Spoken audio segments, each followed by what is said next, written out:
Welcome to our Constitutional Hot Topic presentation, presented by Anne-Marie Higgins, Amy Bother, Andrew Jennis, Braden Thielander, and Kevin Warnicki.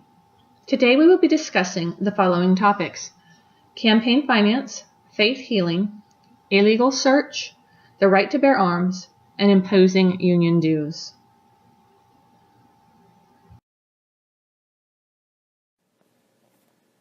The amount of campaign money raised and spent has exploded since 2010. That is when the U.S. Supreme Court changed America's election laws.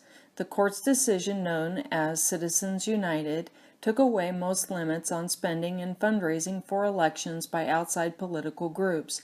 Citizens United argued that raising and spending money is free speech, a First Amendment right. They won.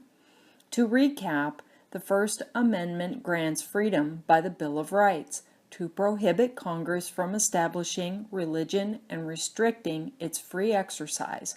Also prohibits Congress from abridging freedoms such as free speech, press, assembly, and petition. The issue being, on one hand, we've got free speech and the First Amendment to the Constitution. On the other side, this is really just about the validity of our elections and the ability for candidates to run without feeling like their election is getting bought by the highest bidder.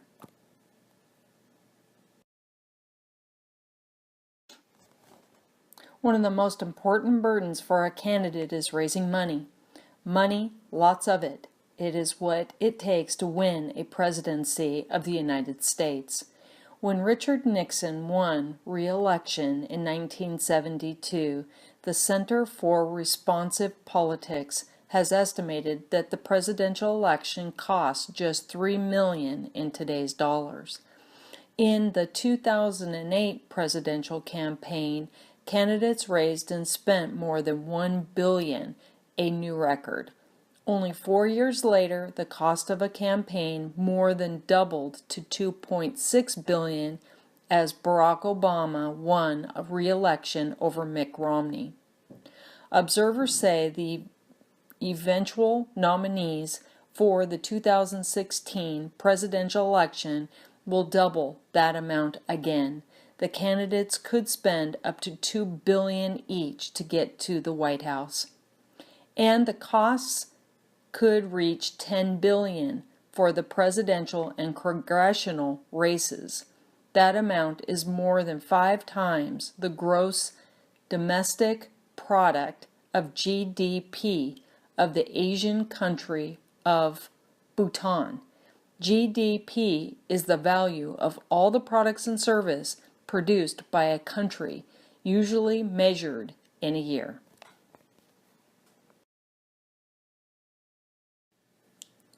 There are still limits on how much people, companies, and political action committees, PACs, can contribute directly to candidates and political parties.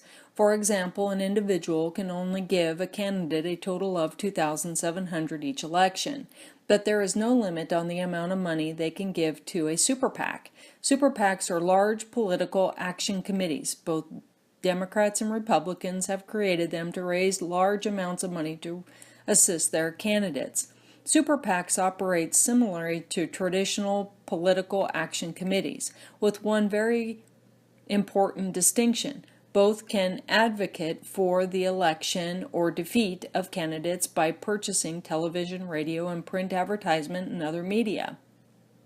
But super PACs are permitted to raise and spend unlimited amounts of money from corporations and unions. In other words, the big difference comes down to money, money, money. To monitor financial influence of a candidate, the Center of Response Politics, an unbiased, independent, and nonprofit, is the nation's premier research group tracking money in U.S. politics and its effect on elections and public policy. The vision of the organization is for Americans, empowered by access to clear and unbiased information about money's role in politics and policy, to use that knowledge to strengthen our democracy. The data provided in the slide, which illustrates the presidential campaign fundraising sources of our two candidates, is the type of information that is tracked and monitored by this organization. The organization's mission is to produce and disseminate peerless data and analysis on money in politics to inform and engage Americans, champion transparency, and expose unbalanced or undue influence on public policy.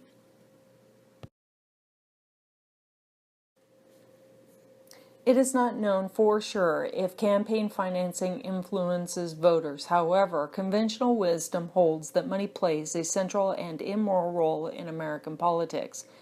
Underlining this belief are two fundamental assumptions. Number one, elective officials are effectively sold to the highest bidder, and two, campaign contributions are the fundamental equivalent of bribes. Campaign finance regulations are thus an attempt to hinder the operation of this political marketplace that is geared towards supporting super PAC agendas. Of course, the scope of such regulation is itself limited by the congressional protection of political speech, association, and the right to petition. Nevertheless, many Americans are willing to sacrifice their and others' free speech rights in an attempt to limit the influence of moneyed interests in politics. Time will tell what changes are made in campaign finance reform. In 1977, Rita Swan's son Matthew was just 16 months old when he developed a fever. Rita and her husband were worried but unwilling to reject the lifelong beliefs that made sense in their lives. Rather than taking Matthew to a doctor, they called on Christian Science practitioner. The practitioner told them that their lack of faith was causing Matthew to remain ill. After he failed to get better, they called a Christian Science nurse, who did nothing but talk to Rita. Shortly after, Matthew began having convulsions. Desperate, Rita and Doug found a way around their faith healing rules. They would take Matthew to a doctor with the complaint of a broken bone, as their faith allowed treatment for such ailments. Matthew was quickly diagnosed with bacterial meningitis and a brain abscess. Unfortunately, they had waited too long, and Matthew died. From that day forward, Rita Swan has devoted her life to the preventing of deaths of other children from faith healing. She founded the Matthew Project, which developed into a foundation called CHILD, Children's Healthcare is a Legal Duty. One of these cases from Indiana reads as follows. 4-year-old Natalie Joy Mudd was found dead by detectives in her own home, with a tumor in her eye that was almost as big as the rest of her head. The horrific scene, a police sergeant found horizontal trails of blood along the wall of the house. The trails matched the height of the girl's head. Natalie had apparently been leaning against the wall as she dragged herself from room to room, blinded, trying to find a way to freedom before the tumor killed her. In 1998, pediatrician Seth Asser and Rita Swan published an article in the medical journal Pediatrics titled Child Fatalities from Religion-Motivated Medical Neglect. Here they documented 172 faith-healing deaths over a 20-year period. In most of these cases, the prognosis would have been excellent with medical care. According to an article found on the Center for Inquiry's website, the medical ethics principle of autonomy justifies letting competent adults reject life-saving medical care for themselves because of their religious beliefs, but it does not extend to rejecting medical care for children. Society has a duty to override parents' wishes when necessary to protecting children from harm. The following is directly quoted from the LDS website from Dolan H. Oakes, an article, Healing the Sick. The Old Testament frequently mentions anointing with oil as part of a blessing conferred by priesthood authority. Anointings were declared to be for sanctification and perhaps can also be symbolic of the blessing to be poured out from heaven as a result of the sacred act. When somebody has been anointed by the authority of the Melchizedek priesthood, the anointing is sealed by the same authority. To seal something means to affirm it, to make it binding for its intended purpose. When the elders anoint a sick person, they seal the anointing, they open the windows for heaven to pour, and the Lord to pour out forth the blessing he wills for a person afflicted. Faith is essential for healing by the powers of heaven. The Book of Mormon even teaches that if there be no faith among the children of men, God can do no miracle in them. Another part of priesthood blessing is the words of blessing spoken by the elder after he seals the anointing. These words can be very important, but their content is not essential and they are not recorded on the records of the church. In some priesthood blessings, like the patriarchal blessing, the words spoken here are the essence of the blessing. But in a healing blessing, it is the other parts of the blessing, the anointing, the sealing, faith, and the will of the Lord, that are the essential elements. Young men and older men, please take special note of what I will say now. As we exercise the undoubted power of the priesthood of God, as we treasure his promise that he will hear and answer the prayer of faith, we must always remember that faith in the healing power of the priesthood cannot produce a result contrary to the will of him whose priesthood it is. The principle is taught in the Revelation, directing that the elders of the church shall lay hands upon the sick. The Lord's promise is that he that has faith in me to be healed, is not appointed unto death, shall be healed. From all that we learn, and even the servants of the Lord exercising his divine power in circumstance, where there is sufficient faith to be healed, cannot give the priesthood blessing that will cause a person to be healed if the healing is not the will of the Lord.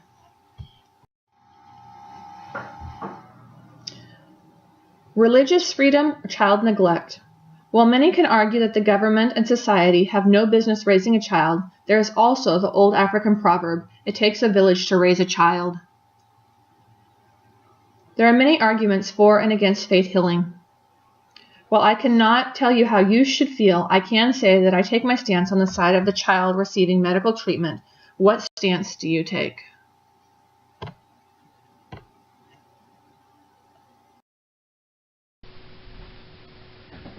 Right to bear arms. Congress ratified the Second Amendment in 1791. The Second Amendment to the United States Constitution reads, "A well-regulated militia being necessary to the security of a free state, the right of the people to keep and bear arms shall not be infringed." The Second Amendment still has significant relevance in today's society. A recent article from American Rifleman magazine explains why an isolated town of Aquila of 1,064 people in Arizona has decided to arm themselves. The recent closing of the nearest sheriff's substation, 25 miles away, has left the town without any police protection. The nearest sheriff's station is now 60 miles away, and the police response times are over 24 hours for most incidents. Residents don't even bother calling anymore. With the recent drug-related burglaries, thefts, and murders affecting most every person and business in town, the townspeople have decided to arm themselves and protect themselves, their families, businesses, and properties.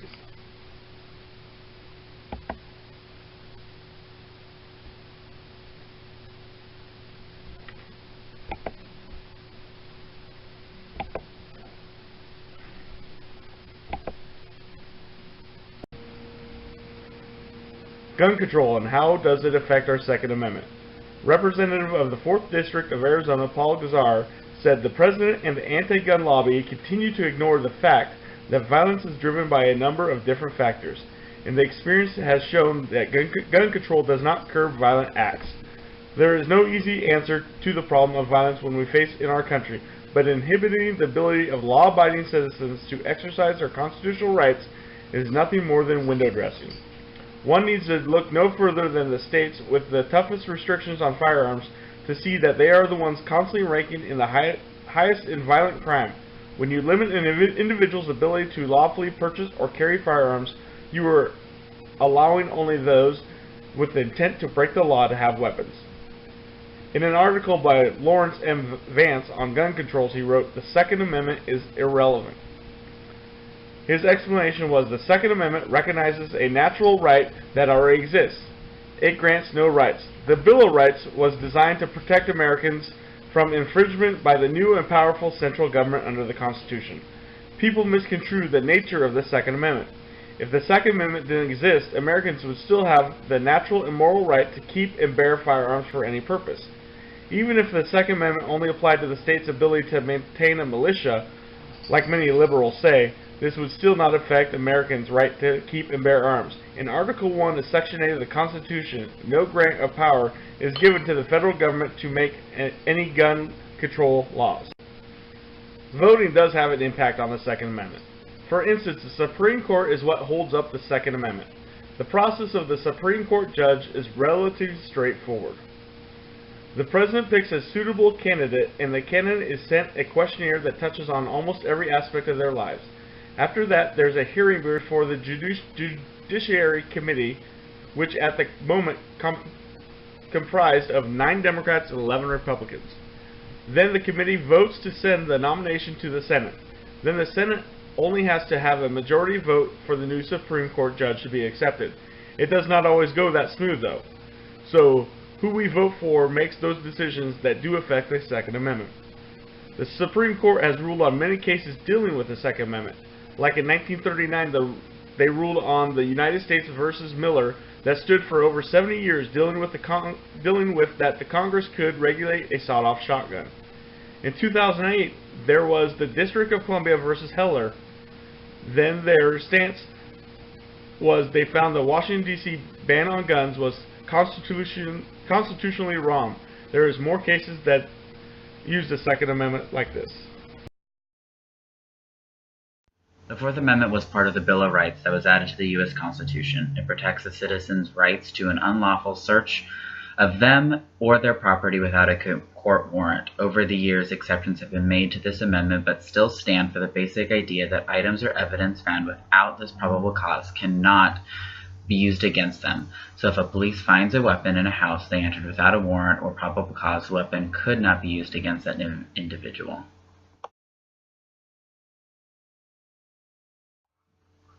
These 2 Supreme Court cases look at certain ideas and if they infringe on the Fourth Amendment.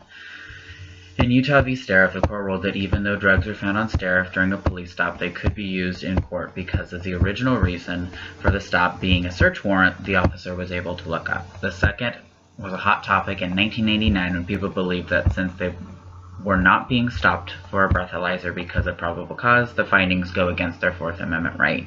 The Supreme Court ruled against this idea and said that findings from a DUI stop are admissible.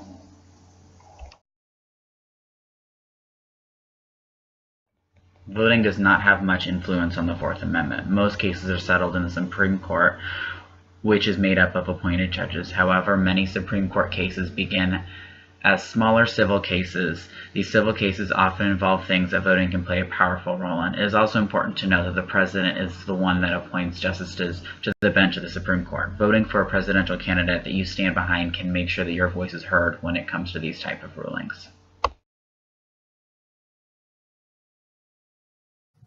Imposing public sector union dues onto employees who do not wish to join the union was the legal issue addressed by the United States Supreme Court in the 1977 case Abood versus Detroit of Education. The case hinged on whether the agency shop clause violates the First and 14th Amendment for government employees. The Supreme Court ruled the agency shop clause does not violate public employee rights of non-joining members who pay a fair share service fee to help protect against free riding. This ruling upheld the fee versus dues structure, which is an equivalent amount, by a 6-3 court ruling citing private sector precedents from the 1956 Railway Employees Department versus Hansen case and the 1961 Machinists versus Street case.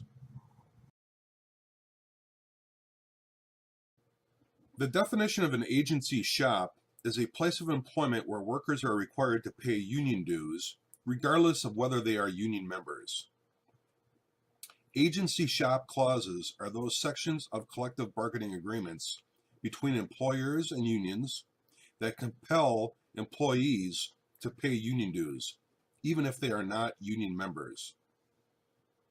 Collective bargaining agreements include agency shop clauses to help protect against situations in which non-union members benefit from union representation without contributing to the costs associated with union representation, otherwise known as free riding. In this case, for instance, a union and a school board enter into an agency shop agreements when employees who decline to become a union member. Because they are still part of the collective bargaining unit and benefit from bargaining outcomes, they are required to pay service fees, which are financially equivalent to union dues. Because of the potential means that agency shop clauses may benefit employees, the courts do not view them as violations to the First or 14th Amendments. However, the 1977 Abood case clarified that agency service fees must not support political or ideological causes.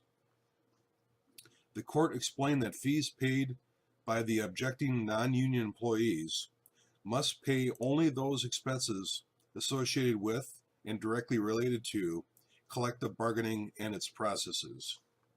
Mandatory agency fees may not fund or subsidize ideological, political, ethical, social, or economic activities. With the advent of the Abood decision, employees must clearly have their option to join and pay full dues, or alternatively, pay a fee to cover their fair share of collective bargaining services received. Voting, or conversely not voting, has affected the case of Fredericks versus California Teachers Association, which is a public sector case that potentially affects as many as 5 million workers. This case also hinges on the challenge to mandatory union fees as a violation to the First Amendment. The opponents argue that forcing individuals to subsidize political speech with which they disagree violates their First Amendment right. Down one bench justice from the death of Antonio Scalia, the United States Supreme Court rules in a 4-4 deadlock, along with issuing a denial to rehear the challenge.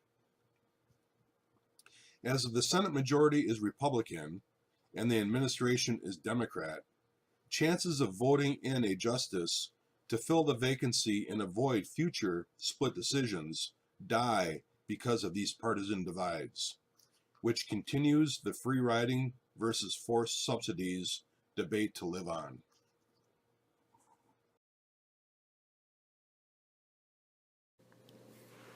That concludes our team's presentation on constitutional hot topics. We have explored many freedom rights that are rights we as Americans feel privileged that we have. However, as we explored these freedoms, it is clear that in many cases our free rights are taken for granted and manipulated to serve a different purpose, such as the corruption found in campaign financing to sway our votes in public policies to benefit special interest groups and large corporations, or our religious freedom taken too far with faith healing and lives are lost for no reason. Furthermore, the right to bear arms, our Second Amendment right, is at jeopardy due to terrorists and criminals acting out in violence, killing innocent people. Then we have illegal searches, warrant processes becoming too complicated, and concluding our presentation with union dues and fees, where the money is fed back into the campaign financing, among other things, all to support union agendas. The freedom issues we discussed in this presentation are complicated on both sides of the aisle. We need to fight for our freedom, however balanced with fairness. Like this quote from Ronald Reagan, "Freedom is never more than one generation away from extinction. We didn't pass it to our children in the bloodstream. It must be fought for, protected, and handed on to them to do the same." Thank you.